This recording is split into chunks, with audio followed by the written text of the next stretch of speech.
Como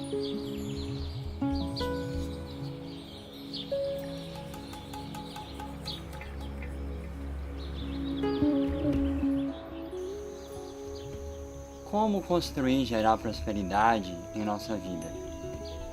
E aqui eu falo não simplesmente de prosperidade financeira, mas prosperidade em 4 níveis, que eu vou explicar daqui a pouco.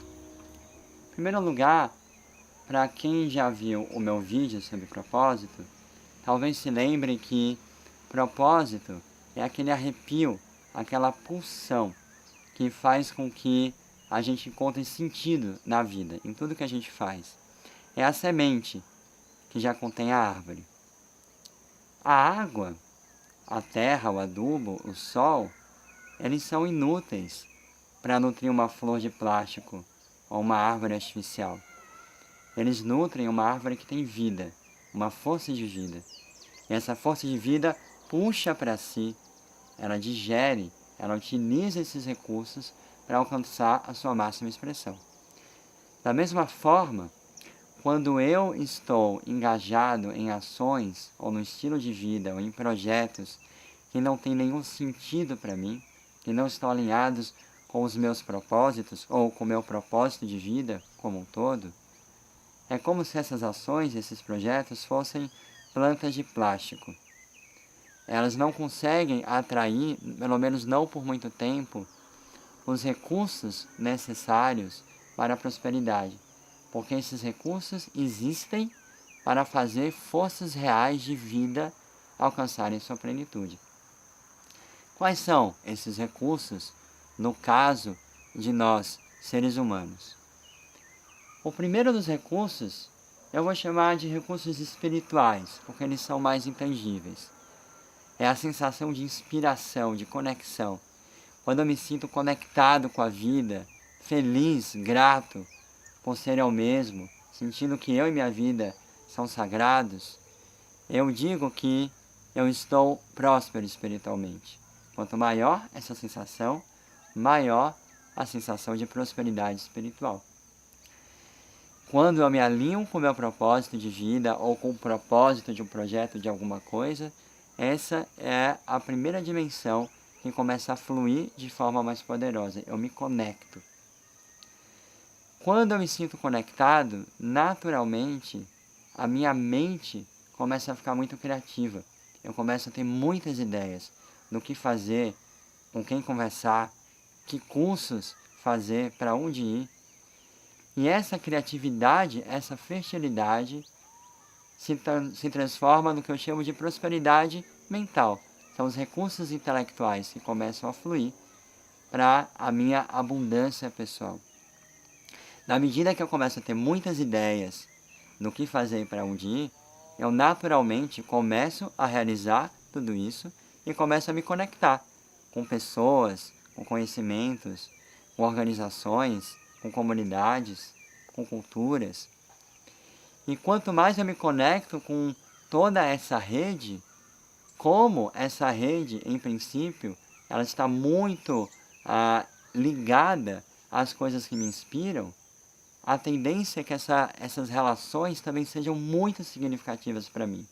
O que não quer dizer fáceis, eu quero dizer significativas. Uma rede de relações significativas é o terceiro nível da abundância, a prosperidade emocional, quando todos esses recursos de pessoas e de relações se potencializam para a realização do meu propósito.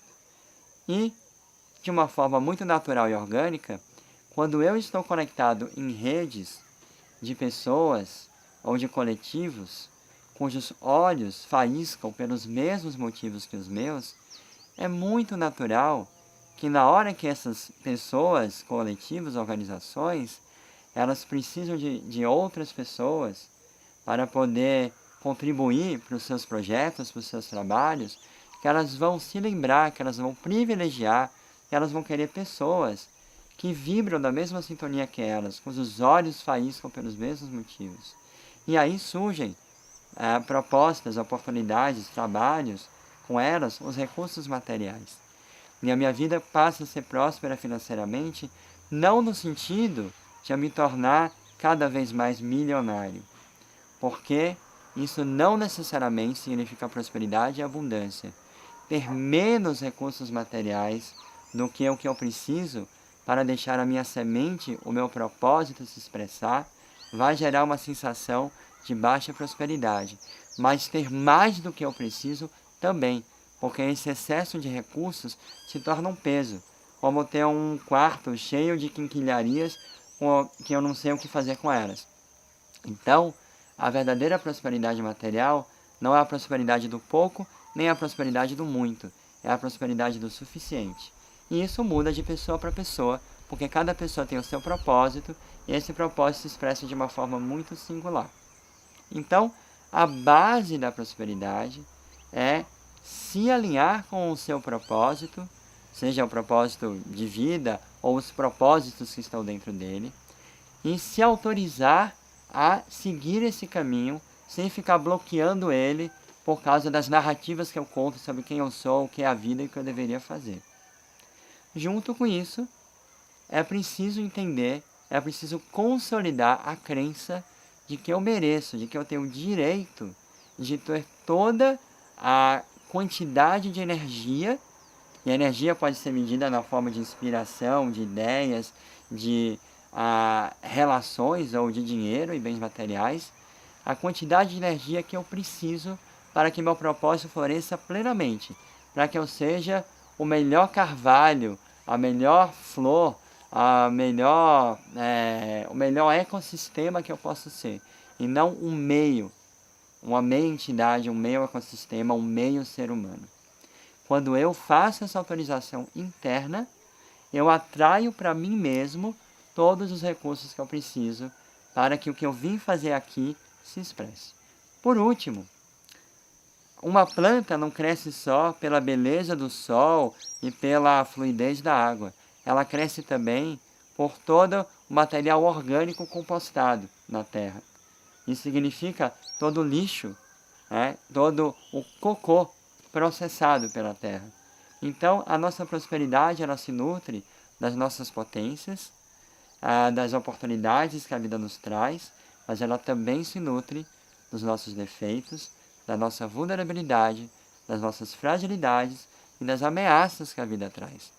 Quando eu composto tanto o lado luminoso quanto o lado sombrio da minha vida a favor do meu propósito, aí a equação da prosperidade está completa. É claro que existem formas práticas de fomentar isso, e aqui a gente está falando só do mapa geral, dos caminhos de forma de pensar para poder chegar nessa prosperidade. Mas, se nós refletirmos sobre nós e sobre a nossa vida, a partir de algumas dessas perguntas, muitas sementes de prosperidade já podem começar a brotar. Sobre a parte prática, a gente pode conversar sobre isso em outro momento.